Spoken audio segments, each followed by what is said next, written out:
السلام عليكم ورحمة الله وبركاته. بسم الله الرحمن الرحيم. الحمد لله الذي بنعمته وعزته تتم الصالحات وتنزل البركات. الحمد لله الذي هدانا لهذا وما كنا لنهتدي لولا أن هدانا الله. حمدا كثيرا طيبا مباركا فيه. الحمد لله عدد خلقه، الحمد لله رضا نفسه وزنة عرشه ومداد كلماته، الحمد لله كما ينبغي لجلال وجهه، الحمد لله كما ينبغي لعظيم سلطانه. اللهم صل وسلم وبارك على سيدنا سيد المرسلين، إمام المتقين، أمير الأنبياء، سلطان الأولياء، سندنا وشفيعنا ومولانا، قرة عيوننا، إمام المتقين، شفيع المذنبين، محمد النبي الأمي الأمين، وعلى آله وأصحابه وأنصاره وأتباعه أجمعين. لا أسألكم عليه أجرا، إن أجري إلا على رب العالمين. اللهم وفقني لبيان ما يحتاج الحاضرون إليه وما يصلح أحوالهم. إلهي أنت مقصودنا ورضاك مطلوبنا، فأعطنا كلنا محبتك ومعرفتك. بيك باك الله تبارك وتعالى همانذن طاعات عبادت لنذي صالح أمل لنذي خداي چين اترشق لنذ ومحبت لنذ وتمام دعاي خير لنذي دين يولنا أقلن فكرلن كفلن زماننا دنيا يعشيشي بشغيلق كفلن زماننا على ورد برور زمانن içinde وقت قيب da خداين في خمرن sözlerini işterinip Resulullah'ın mübarek yaşayışını işterinip nesip edip gelip sana Huday izzetini de arttırsın inşallah. Allah Teala canınızı malınızı bereket versin, bererdem inşallah. Huday Teala yurdumuzu parahat etsin, vatanımız emniyet bolsun, ulamalarımız ve milletimizin ağzıverirliğine parahatlıkta iman avraydan ayırmasın inşallah. Huday köklemek bilen inşallah bir gecede de heyvere uluqan Resulullah'ın yaşayışına dünya boyunca tarihlerde sebit bolan daqiq görünlerden bu heyvere içinde uluqan almalı derslerden ma Peygamberimizin mübarek 57. yaşına geçen haftelerde geçti. Resulullah canın 10 sahabası birden şehit bolup, sonra 70 tane qari sahabası ilinden şehit bolup, inni göreyliğin 57. yaşında Rabiul Awwal ayında bir uluqan vaqia olupdur. İnşallah hizmetine de yetirer.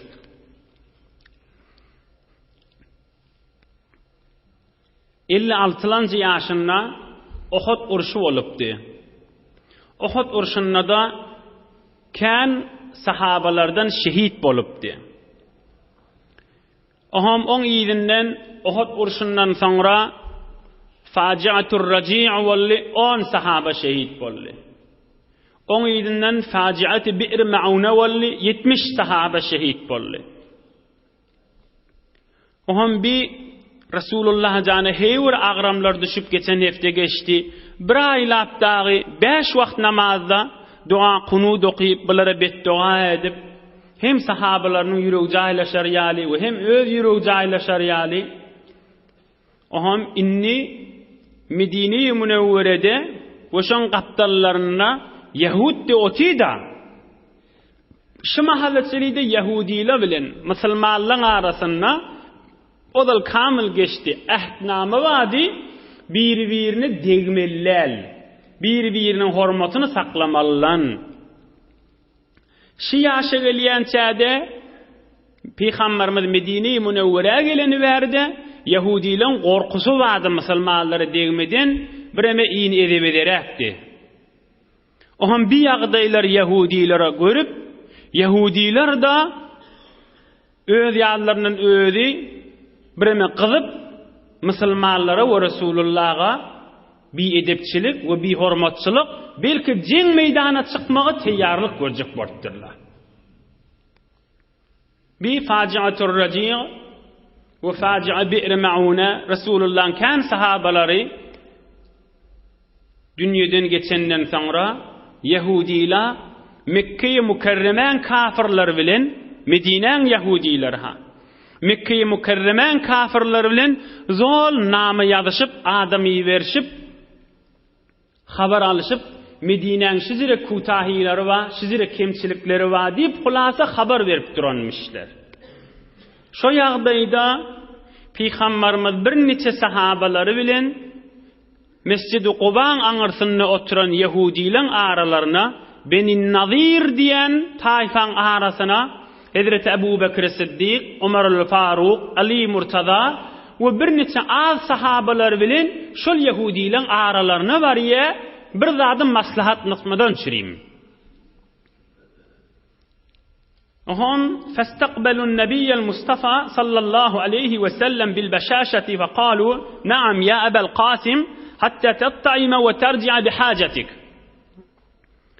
Ohun Peygamberimiz olan hayatlarını giyiriptir Yahudilerin. Ola da qawt havil alıptırlar Resulullah canı gelever dip. Bolya maksadına verdi yetirer.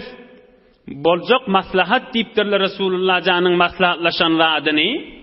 Hadir gel bir çay su iç nahari irinden gidarsın deyip Peygamberimizi bir uluqan divarın bir tamın kaptalına sahabeler bilen oturduptırlar. Aham ol otağa geçip ol Yahudiler öz aralarını gurrun ediptirler. İnnekum lan tecidu ar-racula ala misli hadihil hala. Hey deyiptir bir-birine kafir Yahudiler. Bizire fırsat, bizire vakt, bizire yağday kök gelmez deyiptirler. Muhammed aleyhissalatu vesselam adacık sahabası bilen şimal öz hayatımızda du gelin birin birimiz uluqon degrimini alıp şun kellesinden oklap öldürüp din eyleyin da deyiptirler. Uluqon daş degrimin mamış iki katı bilen oklap kellesin mızırdadır. Oham nauzu billah kellesin mızırdadır. Yani az sahabanı esir edakana Mekke'ye gidip satar deyiptirler. Beyliver mikirde, beyliver hokkuda yaşan kadimden gezdiren Yahud milletin edecek işini. Ohamın öz aralarını basımlıktan maslahata salıptırlar. Degirmenine çeli, adamsına çeli teyyarla çıkıp oklamollon moluptırlar. Oham içinde ola korraq biri varmıştık olay deyiptir. La tef'alu. Wallahi la yukhbaranna bima hamamtum bih. Aymaniyinizda maslahat değerliptir. Sonmun hakikat peygamberdiğin biz bilyas deyiptir. Hebnahi li yağday oliye. Bulun edip durun maslahatını özü. Biz bilyas ki işin hakikat peygamberdiğin deyiptir. Degirmen alıp yoqorik çıkyansan Hudayan bana haber verer deyiptir. Wallahi la yukhbaranna bima hamamtum bih. Siz degirmen alıp çıkyansanız Huday bir peygamberine haber verir hakim deyiptir. Ondan sonramda bizim aramızda odul vade vadi birbirini degmelledik. Bu vade bozulsa heyur uluqon bir fitne bozguqluk bolamasın. İzinle durup biliriz may şuurun mena maslahat bilmeyen deyiptir. Oham bir Yahudiyin uluqollarının birinin maslahatını bilir reddetiptirler, yok deyiptirler. Bir fırsat, bir yağdayı hemişe tafılmaz, biz öldürecekmin deyip, içinde birini namagende edip, birini teyyarlap, sen gayrat et deyip, o da çemelent duqa. İzca'an nebiyyel Mustafa sallallahu aleyhi ve sellem, el-haberu mine's sema, bima azamu aleyhi mineşşerri. Am Hazreti Cibrail ala nebiyina ve aleyhissalatu vesselam gelipdir. Ey Muhammed, bakımrak turdi varın kaptalından. Böyle olukon değirmen alıp sen kelleğin oklacak bolyalı diptir. Fenahada sallallahu aleyhi ve sellem ve antalaka bisur'atin ilal medinetil münevvera. Sahabalarına zat dimani Resulullah can turakana kiplemani ey sahabalarım gelin kaydında dimani şodur şuna turup Medine-i Münevvera'ya şin uğraptır. Aham sahabalar anta olupturlar. Resulullah can bir de zat dimedi, zat aytmadı. Nehemul qadib bir gözleştirle hatta öwürlük gelar mı qadib? Hadir Yahudiler de o hayatta ola çokta haberler yok Resulullah canın uğranından. Aham sahabalar da sonra onlar da turup Resulullah canın iyidine düşüp uğraptırlar. Peygamberimizin bir aydan sözü var da men iyidinden birime uzoqraq Resulullah canın gurrun gelecek. Bundan geçten men qıç-qıcık dersi qalacak bir 3-4 daqiqa. Ey mümin Müslüman, Peygamberimizin bir aydan sözü var. Leysel a'ma men amiya basaruhu. Walakinnel a'ma men ta'ma basiratuhu. Ravahul Beyhaqi. Peygamberimiz aytıptır. Bir adam gözü batıl olanna, gözü kör adama kör deymen diptir. Bir adam gözünü ellenmerse, ol adama gözü yok deyip görmen diptir. Walakinnel a'ma men ta'ma basiratuhu. Kör adam qursoğu kör olsa, kalbi kör olsa, hakkı görmeyen olsa, hak bilen batılın arasını sayılabilmeyen olsa, ak qarasını sayılabilmeyen olsa, kör deyip şuna aydın deyiptir. Nehili yan adama gözü var diyecek. Özleri aydı otile, ey şu peygamber adam, şun peygamberden bir biliyes, daş alıp yokorsuna çıkıyançak, Huday bana haber verir diye otile, yine şu yağdaylar pikredi otile. Ey Huday saklasın deyip oturmadan başa çare yok diyemay. Adamın peyli ağmasın deyip oturmadan başa çare yok diyemay. Nehili şidir yağdaylarda bulya deyip, Subhanallah deyip oturmasan başa çare yok diyemay. Beyle adam hakkı bilip durup, beyle adam hakkın nemediğini bilip durup, Allah Teala'nın kelamının iyinişini görüp duğla, Resulullah'ın hak peygamberden görüp duğla, yine şizire fikirleri ediyotiyle. Açıqraq misalın aydayın kendisine duracak değil yani. Kulağa asın. Bir adam şu mahal yağtığın içine, gözün yımsa, ne olur? Darık ya, basmırak gözün açası geliyor. Yağtığını öğretiyor. Bir belli yağdayı. Ya adam yağtığın içine otiqa, barkat bolsa, karanlık bolsa, darık ya adam. Bir yana çıkası geliyor yağtağa kaşın. Bu hemmemiz bilyen yağdayımız. Bir adam gözü bağ olsa, imme kalbinin gözünün kör olsa, kalbinin gözü deşik olsa, şol adamda mıdam vurnup durandır anrıyık bärik. Hesadet bilen, bakilçılık bilen, fuzulçılık bilen, kepçilik bilen, ona buna azap vermek bilen, durup bilmek bir yerde. Näme deyip? Gözü kör. Kalbinin önüne perde düşüktür. Bir adam bir yerde oturup bilen hak. Bir adamın harameşi yok. Bir adam nur tafanak. Nur ilahiden haberi yok. Gayrazin mi? Yalan mürrünlermişler. Ne kadar bir direk zat, adam kalbi kör olsa, adam gözü yaktığını vermese, vurun ya, yürüyün yarılıp var ya. Bir yerde oturasın gelmeye. Huday etmesin bir nefer gözü açık adam, bir denne gözünü bir zat olup gözünü yımsa, gözünün yaşakı verse, yürüyün yarılıp var ya. Turup yortosu geliyor, anırık bärik. Adamın kalbi de deşik olsa, tutuk olsa, kalbi de kör olsa, şu direktir. Ondan için Huday'dan dilemeli, Huday'a men kursağım açık olsun.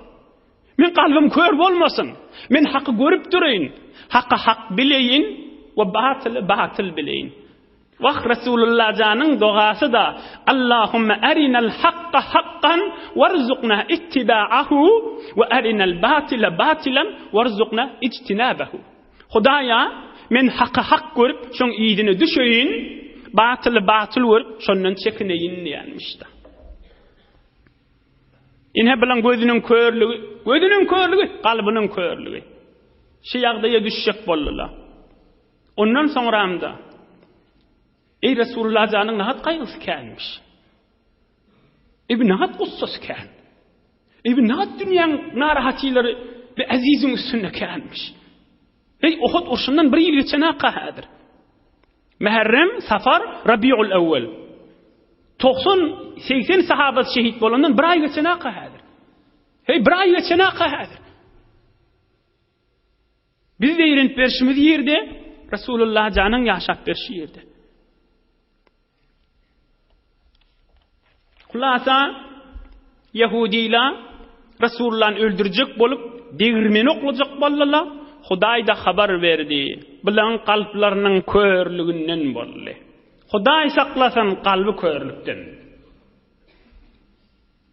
Emma geleyliň Resulullah janyň ýaşaýyşynyň görrüňine. Geçesi mägelen hak içinde häzir durmaly dersler ba. Heyf wagtym ijab etmeýär bu ýagdaýa. وشاع خبر مكر اليهود في المدينة المنورة. Gurrun Medine'de Müslümanların arasında yayraktır. Yahudilerin biri degirmen alıp Muhammed Peygamber'in üstüne düşüp daha şoklap mıcırdatacakmıştık deyip Müslümanlar oturup bilmeyenler. Ya Resulullah bir yağdayı biz tahammül etip bilmez deyiptirler. Bu kadar sahabaların şehit bolandan sonra biri horulacak bolýaly Resulullah'ın daşından aýlanyberdirler. Oham Peygamberimiz aleyhissalatu vesselam Medineli bir jawan sahabasynyň biri Muhammed ibn Muslime diýen sahaba 38 ýaşyndaky jawan sahabasyna bäri gelipdir. Bar diýipdir şol Beni Nazir taýfa Yahudileri ki Resulullah janyň üstüne degirmen oklajak boldylar. Şolaň üstüne bar diýipdir. Men Resulullah iýberdi diýip bir habar ýetir şolary diýipdir. Ani huruju min biladi. Barda şolara aýt Muhammed Resulullah aýdiýä aleyhissalatu vesselam Medine-i Munawwarany terk edin, bitin hemmäňiz tebit bolmaly çykmaly diýipdir. Hiç wagtda şi Medine-i Munawwaraga gelmelläden diýipdir. Şon siz kän siziň halyňyzy mulahaza etdim.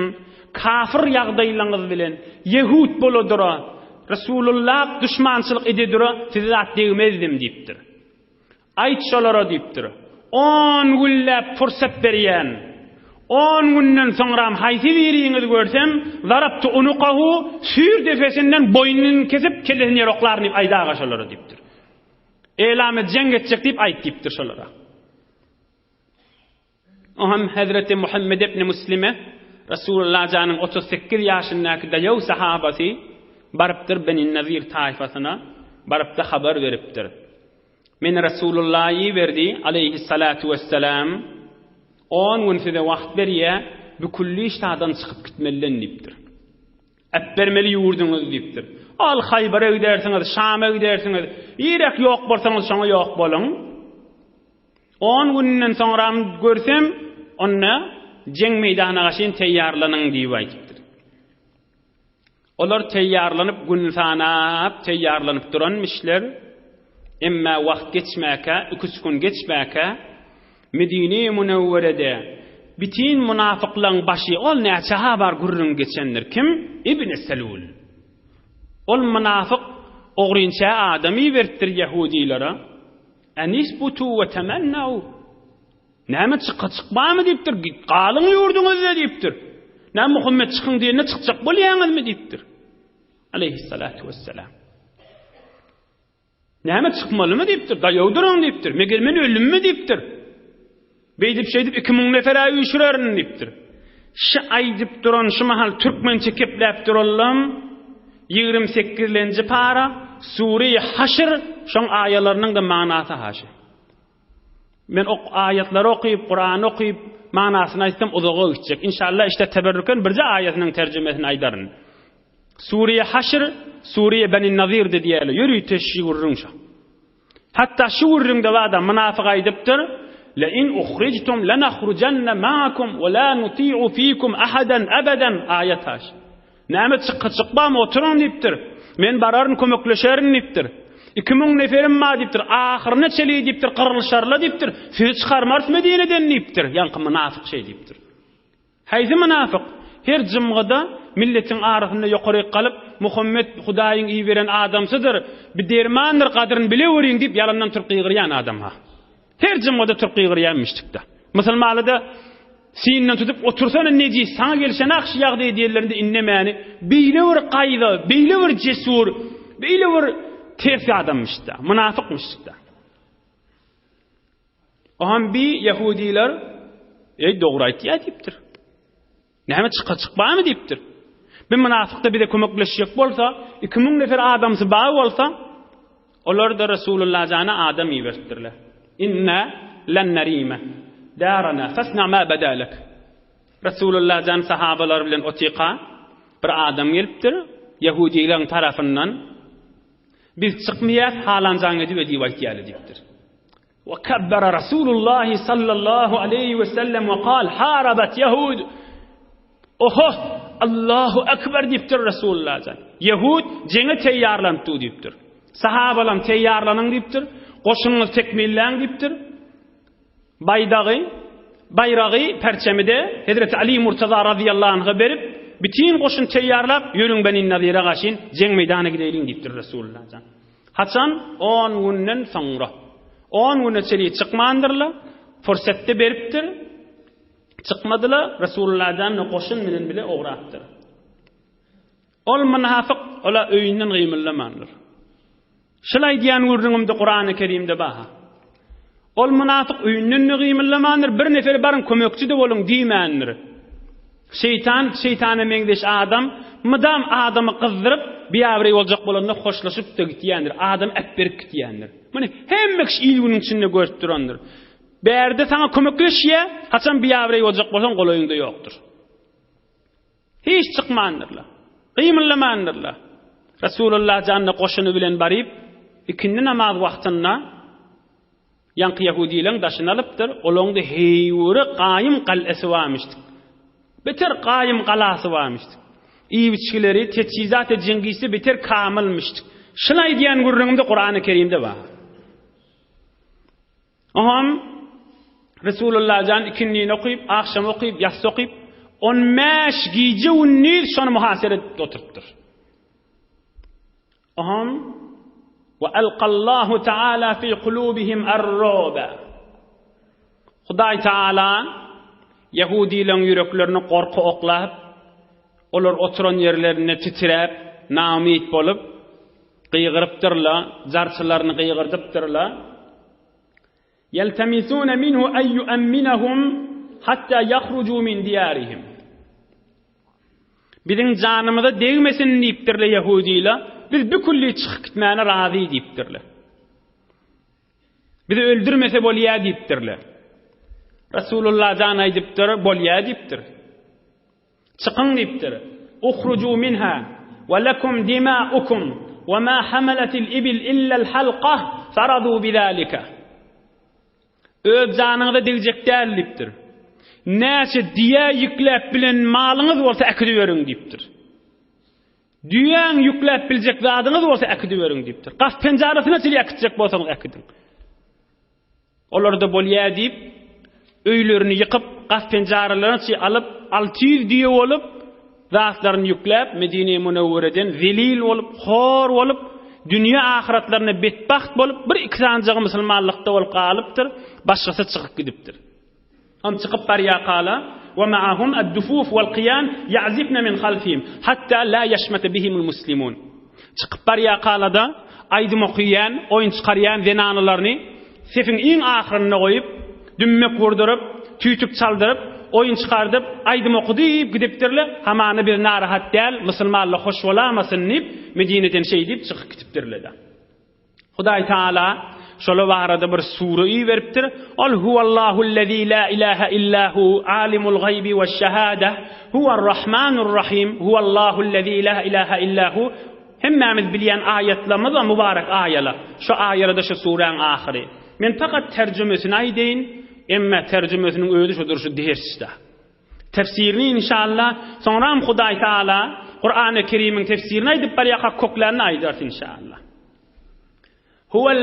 أعوذ بالله من الشيطان الرجيم هو الذي أخرج الذين كفروا من أهل الكتاب من ديارهم لأول الحشر قوق لازم الله تعالى كلامش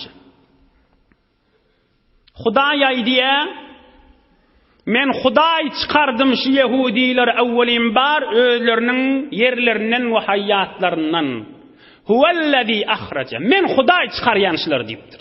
Yani men hükmüm menen çıkardı deydi. İyidi. Ma zanantum en yahrucu. Hay Müslümanlar diye Huday Teala. Siz fikrinizde şu vadi Yahudiler hiç vakt çıkmar yurdundan deyip. Ma zanantum en yahrucu. Güman etmeyadınız Yahudiler de çıkar deyip. Näme deyip? Heywer qal'alar qaýym, teçhizatlar kamil, bile da gider diýmeyadınız. İyidi. Wa zannu annahum mani'atuhum husunuhum min Allah. Yahudiler da bizim qal'amyz heywer qaýymdyr. Bize hiç de derer etip bilmez deyip, olar da mutakabbir bolup otyrdylar deyipdir. İyidi. Fa atahumullahu min haythu lam yahtasibu. Huday Teala bir Yahudilerin fikretmeyen yerinden, yadın ne oyunu yok yerlerden bunlara afet iyi verdi, kursaklarını korkut titremek iyi verdi. Yuhribune buyutahum bi eydihim. Bunlar mütekebbir olansan, qalalarına dayanansan, Huday bir zat etti, bunlar öz elleri bilen öylerini dargattılar deyiptir. Hud Kur'an haş. Yuhribune buyutahum bi eydihim. Öz elleri bilen öz öylerini döptürler, yıkıptırlar. Näme dip? Hamana qaf penjarasını aljak dip qalalarını dargatıptırlar. Yalnızca şoňa tekebbürlen tudul bizim öýümüz olaqan, bizim qalamyz olaqan, bizim diwarymyz olaqan dip. Huday bulara bir afeti berdi. Öz elleri bilen öz öylerini yıktılar da.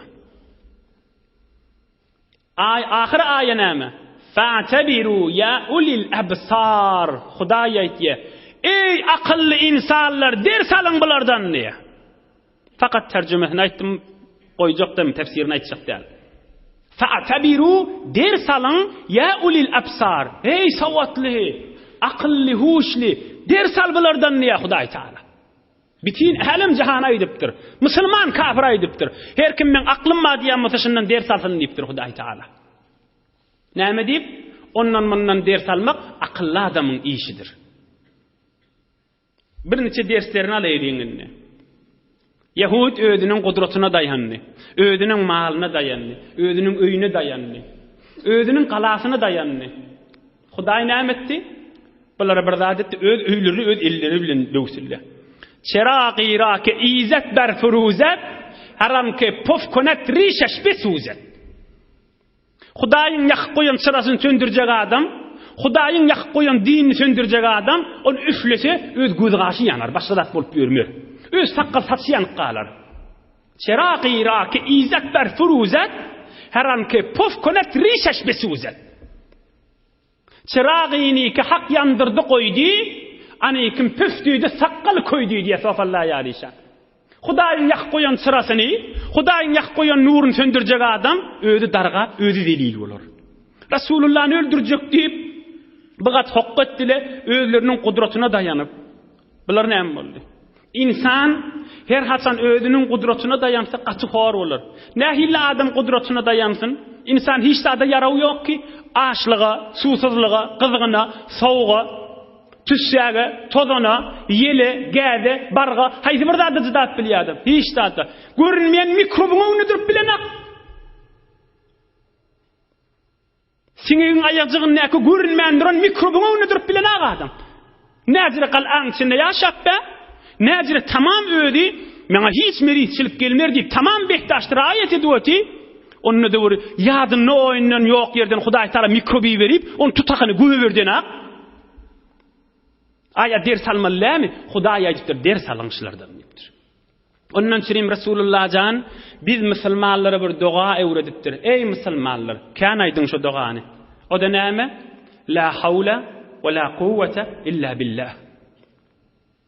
La hawla ve la kuvvete illa billah.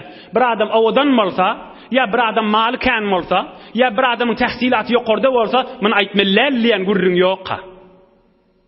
Baytam men kan aytmaly. Tekebbürlenmer ýaly. Eger yeriniň ýüzüge eýleseň ders, tekebbür bolgul Huda ters. Eger yeriniň ýüzüge eýleseň ders, tekebbür bolgul Huda ters. Men heýwer alymly, heýwer bilimli, kan adamlara ders öwretýän diýseňde Huda ters bol, mutekebbir bolma diýipdir. La hawla we la quwwa illa billah. Yani näet manasy odan? Hudaýa sen kömek bermeseň men hal kuwatym ýok diýdi. Ine ýankydan ders almalylar. Olar Hudaýa atdan çykaryp özleriniň zadyna dayanny delil bolup gitdiler. Emma musulman adam la hawla we la quwwata illa billah. La hawla Hudaýa halim ýok. Ola kuvveti yarawum yok illa billah meger Allah'ın kömegi bilen. Hudaýa maňa kömek berdi oturmalla. Fa innaha kanzun min kunuzil cenneh. Resulullah jan aýtdyr. Şilla hawla we la kuvvete illa billah. Ey men manasyny gör. Hudaýa sen kömek bermeseň men zada yaramak diýdi. Şunu bir adam ihlas bilen aýtsa, cennetin içinde basyrly ýatyrylan gençliň birini aldy diýipdir. Muhtaç berilip duran Resulullah janyň öwreden genjinden haýyrlanan adamlardan çyryym. Geleýin Resulullah janyň mübarek gurrungynyň iýidine. Yahudiler Resulullah jany öldürjek bolup, degirmen aljak boldylar. Degirmen alyp Resulullah'ın üstüne oklajak boldylar. Ola hit boldylar. Resulullah janyny bulary çykarmaly etdi. Hudaý hökmetde çykarmaly diýip öz elleri bilen öz öýlerini dargatyp gitdiler. Tekebbürlüklarynyň beraberine zilil bolup gitdiler. Oham Resulullah jan Sabit ibn Qays diýen sahabasyny çagyrypdyr. 15 dagyga o wagtymyz bar, o kulak asyn. Ay bir ulukon ders bar bu gurrun içinde. Ay bir ulukon bitin tarihi beşeriyette bolmadyk ýagdaý bar.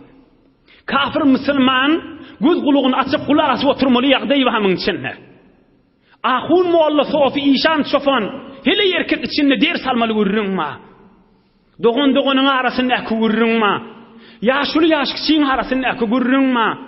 İnsanlygyň içinde heýwer beter Hudaýa ýaqyn merde adamlar geçirliginiň gurrungy bar mıň içinde. İnsan men nowumda, men jinsimda biz eşekden fark etýänmişdigimiz, biz itten fark etýänmişdigimiz, biz sygyrdan fark etýänmişdigimiz. İnsan fakat şehvet we fakat iýiçmek diýelmişdik. İnsan firiştiler ýanyk bolýanmışdigim diýip ders almaly gurrunlar bar, şa aýdyljak gurrunlar. Oda näme? Ey insan! Resulullah jan aýdypdyr. Sabit ibn Qays diýen heýwer jarçy sahabasyna keplerini gat keplerini sahabasy varmışdy. Sesiniň özi gaty çykýanmışdy. Sabit gelýärik diýipdir. Uduli qawmaka. Bar diýipdir, bitin taýfaňy üýşür musulmanlar diýipdir. Medineň musulmanlaryna. Oham Sabit aýdypdyr radiyallahu an, ya Rasulullah al-Hazraj, fakat şu bir taýfany üýşüreymi diýipdir. Resulullah jan aýdypdyr, al-ansara kullaha. Medine'de musulman bolsa üýşür diýipdir. Medineli musulmanlary üýşür diýipdir. Al-ansara kullaha. Tamam Medineli musulman bolsa çagyrýanymy diýipdir. Müňden ansarlar, Medineçi musulmanlar Resulullah janyň ýanyna üýşüpdirler. فحمد رسول الله صلى الله عليه وسلم الله تعالى وأثنى بما هو أهله. رسول الله جان يقري قلب خطبة أقيب خدايا حمد edip Allah Ta'ala'nı awadan suratını övüp setayeş edip sepas aydıp Hudaya şükür edip bir hutba okuyuptur. ثم ذكر الأنصار وما صنعوا بالمهاجرين. Oham tamam sahabalarının arasında Medineli sahabalarından teşekkür etipdir. Siz kan zahmet çektiniz deyipdir. Maňa kan arkavallyňyz deyipdir. Mekke'den göçüp gelen pulu yok, egin maşy yok, öýü yok, haýýady yok, hili ýoglaňyş yok sahabalama jaý berdiňiz deyipdir. Kucak açıp oturdunuz deyipdir. Hele yoğu heleyi verdiniz. Öy yoğu öy verdiniz. Olar qaw geçenler ekrançılıkların nağda deňme öleşdiniz deyipdir. Onu bilmeýän şykda bolýan däldirin. Heýwre kadryňyz bilýänlerini deyipdir. Ay näme Hudaý üçin beripsiňiz da, Hudaýdan ejrin elersiňiz da diýip o jerege gitmeýändir. Kadry bilmeýän peýgamber däl biziň aziz peýgamberimiz. Heýwre kadry bilýän we bizleri de kadry bilmeýän ders berýär. Hudaý üçin berdiňiz da näme diýmändir? Teşekkür edýän deyipdir. İyili. İn ahbabtum qasamtu beynakum ve beynel muhacirin. Ey Medineli sahabalarım, size bir geňeşim ma diýipdir. Mekke'den gelenlerde ha, Medineli sahabalara. Yahudilerden galan mal we yer ýurtlary Hudaý maňa berdi diýipdir. Qur'an-ı Kerimde başı vurun. İnni şu galan maly Hudaý ihtiýaryny maňa berdi diýipdir. Size geňeşik bolýan iki maslahat bar diýipdir. Eger siz isteseňiz şol mallary siz bilen Mekke'den gelen sahabalarymyň arasyny deň böleýin. Mekke'den gelen sahabalar menen böleşiň. Ýöne Mekke'den gelen sahabalar öňkü oturan siziň haýatlaryňyzda otursunlar diýipdir. Bula bir maslahat. Yani sahabalar öňkü oturan ýerinde otursun siziň haýatyňyzda. Yahudilerden galan maly siz iki öleşäň diýipdir. Yo men etmeseňiz de diýipdir. Maslahat bilmeseňiz ikinji maslahat aýdaýyn diýipdir. Sahabalary öýüňizden çykaryň, inni bilen ýurduna oturasyn diýipdir. Inhe, ya şonu böleşiň, öňkü oturan ýerine otursun. Ýok ýoksa da sahabalar siziň haýatyňyzdan Mekke'den gelenler çykyp gaýsyn, Yahudileň jaýyna oturasyn diýipdir. Hazreti Sa'd ibn Muaz näme diýse gowy? 35 ýaşyndaky sahaba näme diýse gowy? Medineli jawan sahaba näme diýse gowy? Rasulullah nähili begendirse gowy? Ey min edebini wer. Min jogabyny wer. Kafir gulak asmaly bu wurruna musulman dursun. Kafir der salmaly ey insanlaryň bizire bermerdi adamlary barmyşdyk diýip. Perişte sıfat adamlary barmyşdyk diýip. Hazreti Sa'd ibn Muaz näme diýipdir? Ya Resulallah, bel naqsimu beynel muhacirin ve yekununa fi durina. Ya Resulallah, maslahat bilseň ýanky iki maslahatdan biz kabul etmeýäsipdir. Goý Mekke'den gelildi, biziň haýatymyzda otursun diýipdir. Ýöne bir Yahudilerden galanyň hemmesini Mekkelilere berä bize gerek dälipdir. Subhanallah. La havle ve la kuvvete illa billah. Şolun hemmesini Mekke'den gelilere berdi we berdi diýipdir. Bize zat berme diýipdir. Goý öňkü oturan ýerlerini biziň haýatymyzda da otursunlar diýipdir. Ey bir näzire adamlar bular. Adam başyna ýanýar. Ey biler näzire adamlar. Ýöne bar näzire adamlar diýip daňa ýança öwürle oturuverme. Adam bir zamanla atasyny ýenji otip pullançyr. Enesini ýenji otip pullançyr. Doğanna ağladı otip pullançyr. Etber kitmeli dünýeden çyrim. Bir wafa porsu dünýeden çyrim. Doğanna bıçak çene otip, tüfeň çene otip pullançyr. Bu adamlar nähil adam. Hazreti Sa'd ibn Muaz radıyallahu anh diýipdir. Ya Resulallah diýipdir. Bizire maslahat dä diýipdir. Goý öňkü oturan ýerlerine otursunlar diýipdir. Olaň hemmesini Mekke'den gelenlere berä diýipdir. Inni o näçimiň Medineli sahabalama ulak asyp durallar. Ola näme diýdi kam? Faqalatil ansar radina ve sellemna ya Resulallah. Hemmesi gıýgyrşypdyrlar. Biz razi, ajab gowy hökm, biz teslim ya Resulullah baş üstüne şu hökm diýipdirler. Bir de itiraz etmenler de. Radina ve sellemna ya Resulallah. Baş üstüne diýipdir. Biz şu hükme gowrazy bolýas diýipdir. Goý şolaň hemmesi Mekke'den gelenlenki bolsun we öňkü oturan biziň haýatymyzda da otursunlar çykmasynlar diýipdir. Biz bilen öwrenişdik diýipdir. Bu çykarjak däl diýipdir. Radina ve sellemna ya Resulallah. Ey taryhy beşeriyet Şu yağdayı okuyup gördüm kan. Yani şuna mengeş tarihi beşerde geçtim kan. Ay geçen nedir? Beşer görün nedir bitire yağdayı? Edreti adamdan ta kıyamata seri görünlü değildir, görüp duyurmez bir yağdayılar. Resulullah canın olurdan edip teşekkür etişini görsen hay.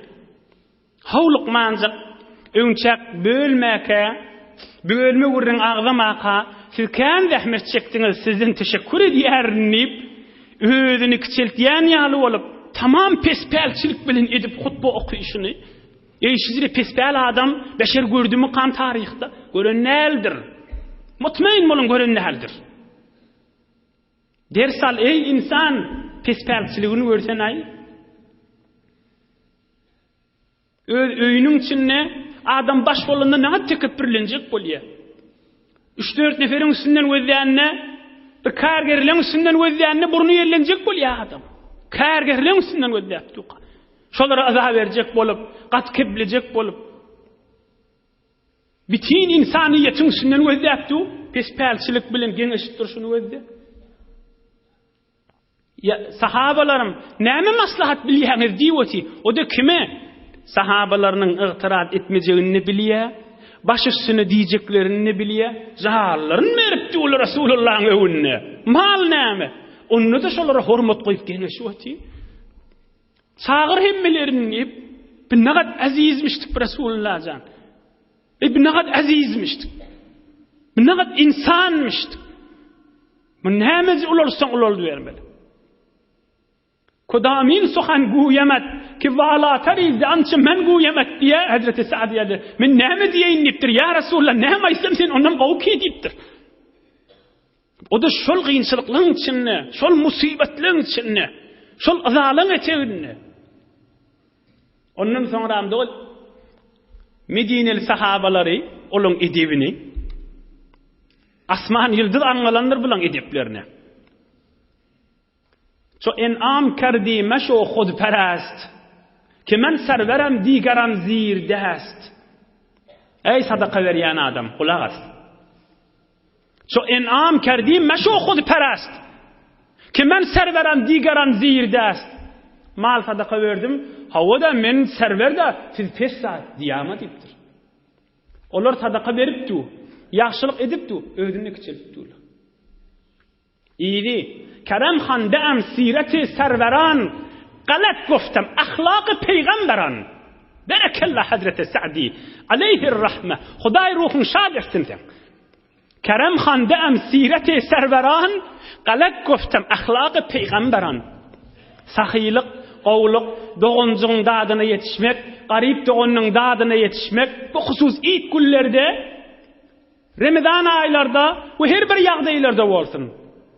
Kerem Han de'em sireti serveran, galet goftem ahlak-ı peygamberan. Sahilik, qawluk, o adamlan işi. Hayt yanlıştım deyiptir, peygamberlan işi deyiptir.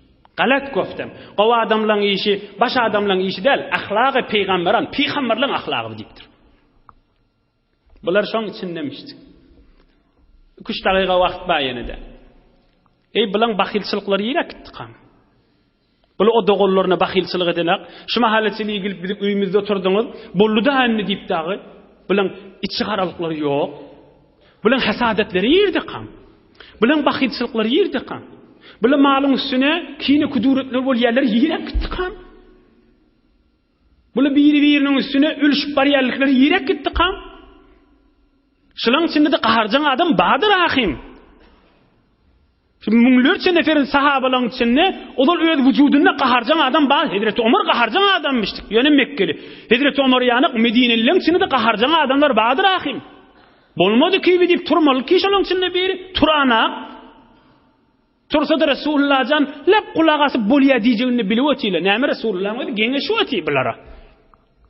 Bulan hemmesi akıp erip batan adamlar diýer ahim. Huday näme diye akıp erip batan adam ruhama'u beynehum musulmanlar arasında. Eşidda'u alel kuffar imma kafire gelip qalsa dayaw bola dipdir. İmma bir adamın qalbynda musulman bolsa, iman bolsa ruhama'u beynehum olar eri wagt bola dipdir. Hud Allah Taala Resulullah'ın sahabalaryny şeýdi tawsif etdi.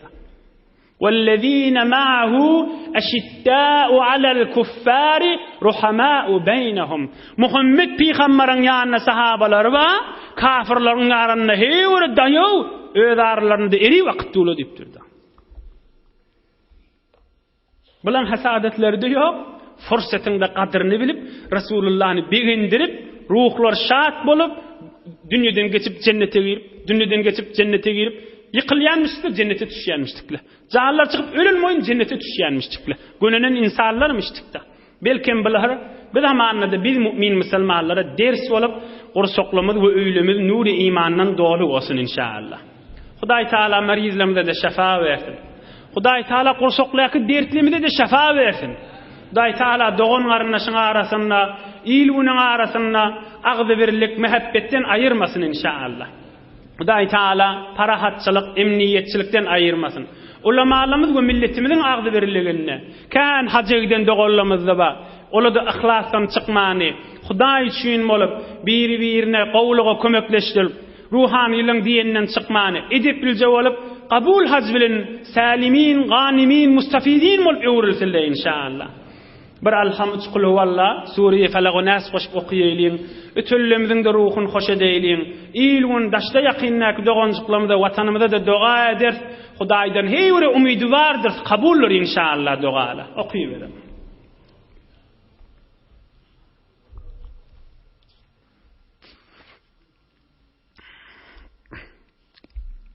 İnşallah saglyk bilen gurbanlykda nesip eder. Soruqlarınız bolsa inşallah ustadla ikindi ben akşam aralarına ertilerde onun mürün döwreginde daqiq jogaplar berip duran ustadla ulamaly guşun maşynda oturandyrlar. Huzuri gelseňiz de telefon bilen ne bolsa gurbanlykda da inşallah biri-birine barıp muhabbet bilen, agzy birlik bilen, garyp gasar gözlemeklik bilen inşallah öwda kefde tatil eder. Aňyl hefdede jymgowunna bir kan hanawada bolup gatnaşýar, baryan ýerlemiz bolýar dip, o hefdede de tatil etsek, 2 hefden tatil edip, soňraksyndan inşallah ýene Resulullah janyň galan ýaşlaryndan beýik pak Subhanu Kuddus Allah Taala'ň köklemegin ýygyny ýene alyp gidersin inşallah. Dawdahun ilahi amin rahmani. Marizlamyz wadipdir. O tefsire daýawdyryp gelýän najagalyň mirde meriz ýagdaýda Hudaý şefa bersin. Hudaý asan etsin. Başda marizlarymyz we daşda ýaqynna doga edmelipdirler. İlahi amin. Saglyk bolsun, agzy birlik bolsun, ittihat bolsun, emniyet bolsun. Daşda ýaqynna işläp beren, gelip beren hemmelerini Hudaý ýar bolup, olja bilen mallaryna gelewersinler öýlerine. İlahi amin. Kabullar inşallah duala. Ya mucibed da'avat. Leyalin aşrın içinde düz 10 gece teberrük diptir evvelki 10 gün qurbanlıktan önçäki. Kabullar inşallah duala. Amin can Hudaý bir rahmetke ya erhamer rahimin. Maşallah. Subhanallah. Rabbil izzati amma yasifun. Selamun aleyhi ve sellem. Velhamdülillah.